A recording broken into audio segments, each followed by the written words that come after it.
Philosophy professor and civil rights activist Cornel West has announced he's running for president. We've launched a bid to seek the nomination as the Green Party candidate for president of the United States. In these bleak times, I have decided to run for truth and justice. We live in such a shallow and hollow culture that is so obsessed with comfort and convenience and contentment, they don't want to deal with the funk. You probably know the voice, the face. You know his ideas. The academic and activist Dr. Cornel West is officially running for president of the United States. He's written over a dozen books. He's taught at some of the top universities in our nation, professor of philosophy at the Union Theological Seminary, and he will be on the Green Party ticket, which brings us to you, Dr. West. Thanks for being here. It is a blessing to be here. Salute you. You're number one now, straight out of Garfield High, like Quincy Jones and Respect. Jimi Hendrix. You did your homework. McCarthy. I did go to Quincy Jones High School. We're proud of that. Garfield's a special place, man. Yes, sir. I'll take that. Thank you. You understand. Oh, indeed, indeed. We're going to get into what you're doing. You're not, I would say, a traditional candidate. When we look at what you're running on, you talk about, in this race, dismantling the empire. Military spending, security alliances, dismantling our footprint of military bases, even dissolving maybe the U.S.-NATO alliance. Let's start there. How would that work? Well, first, I start on a spiritual note, which is to say we've got to get beyond all of this hatred and greed and avarice and resentment and envy. So much of politics, as the great Saul Bellow used to say, is low comedy. No, we need persons who talk about integrity, honesty, decency, will be themselves, and very much like a Jimi Hendrix, will give it all from the depths of their soul. Can you imagine we had politicians that were as good as John Coltrane or Mahalia Jackson or Aretha Franklin in terms of being honest, not posing and posturing and saying one thing and meaning something else. Truth and justice. That's what this campaign is all about. Well, maybe you're getting into the politician vibe because you're talking music that of course connects with us. Music is real. It's real, though, brother. But when you say, okay, let's dismantle the NATO alliance, does that help Putin? How does that help the U.S.? Well, no. The first thing it says is I want the United States to be a decent and dignified nation. I don't want the United States to be an empire that other nations have to defer to. So I'm cutting directly against the consensus in Washington. We don't need 800 military units. We don't need to have military expenditures that's more than the next 8 countries combined. We don't have to control the whole world. This is not Alexander the Great. I come out of the legacy of Martin Luther King Jr. and Rabbi Heschel. What does that mean? Greatness has to do with your service to the least of these. So you're saying you're comfortable. The one thing you hear from both parties is it should be what they call a unipolar world. The U.S. should be leading, right? Absolutely. You're saying we could spend less and just be less involved. Could be a multipolar world. Well, not only that, but we could acknowledge that we're in solidarity with the poor and working classes around the world. This is the internationalism that I acknowledge, and also my Christian sensibilities. Image of God. Every one of us made in the image and likeness of God. Each one has equal status, significance. That's true wherever they are. Ethiopia, Lithuania, it could be Guatemala, it could be the West Bank, it could be Tel Aviv, it could be Moscow, it could be Los Angeles. But what we want is a consistency. We'll all fall short. We try again, fell better, as Beckett says. But we can know what the standards are. And that's the crucial thing. What are the standards of truth and justice these days? I was looking at your marvelous show today, because I tell you, man, you got a substance and seriousness that a lot of folk don't have, especially on corporate media. So I do salute you. Thank you, in that sir. regard. I really do. I say that seriously. But I think of, how many people really have trust in the legal system anymore? Yeah. So you got Trump people on the one hand, now it's being weaponized. I think of my 61 brothers and sisters right now in Atlanta, now that they're being charged for conspiracy, for standing up with what I stand for, to stop Cop City.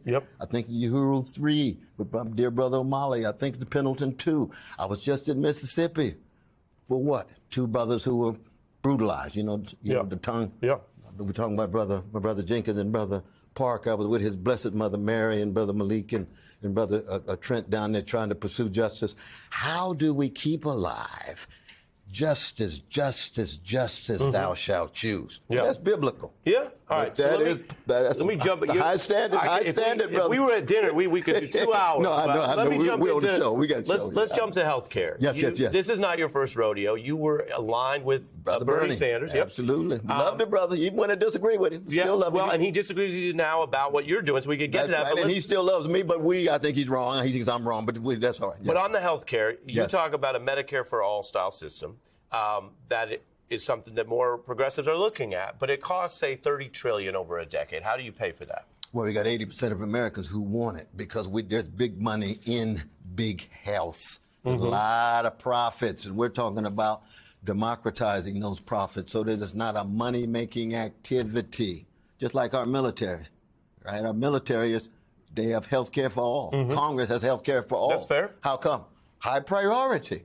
Well, why not poor people having high priority? Why don't working people have high priority? You got a strike going on right now in L.A. Stand with them. You got a strike coming with the UAW. I stand deeply with them. Why? Yeah.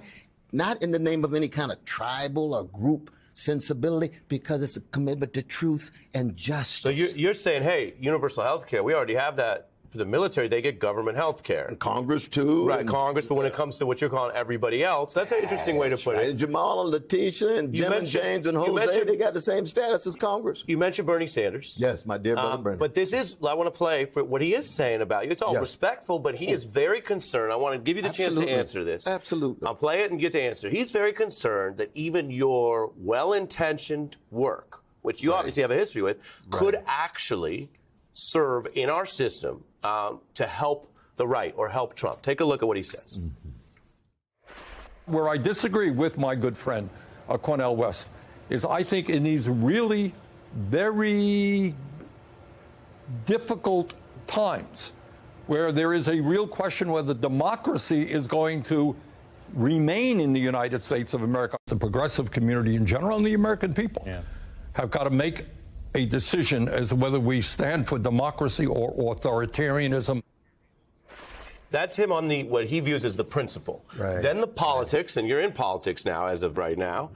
Take an Obama veteran who looks at this and says, besides giving directly to Trump's campaign, if you wanted to do that, he says, quote, the best thing you can do to elect Trump is support RFK Jr. or Cornel West. No third-party candidate has gotten a single one electoral vote in over 50 years. That is math, and that is a fact in history. What do you say to your ally Bernie Sanders and to that math? Well, there's two different levels to it. One, when you talk about the Democratic Party, we know that Brother Bernie was not treated justly and fairly by the Democratic Party.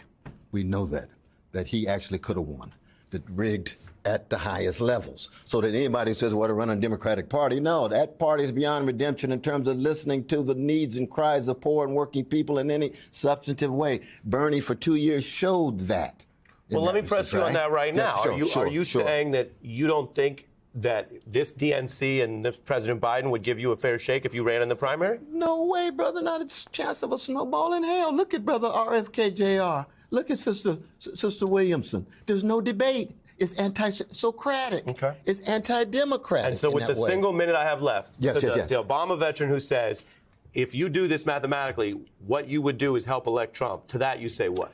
To that I say is 40% of our fellow citizens do not vote at all. You got to speak to them to bring them in. Most people who vote Green, 61% in the last two elections, said they would never vote for a Democrat, never vote for a Republican. They wouldn't vote for any mainstream party. So most of my folk is going to be persons who are outside. Right. Well, so there's a slice of the folk.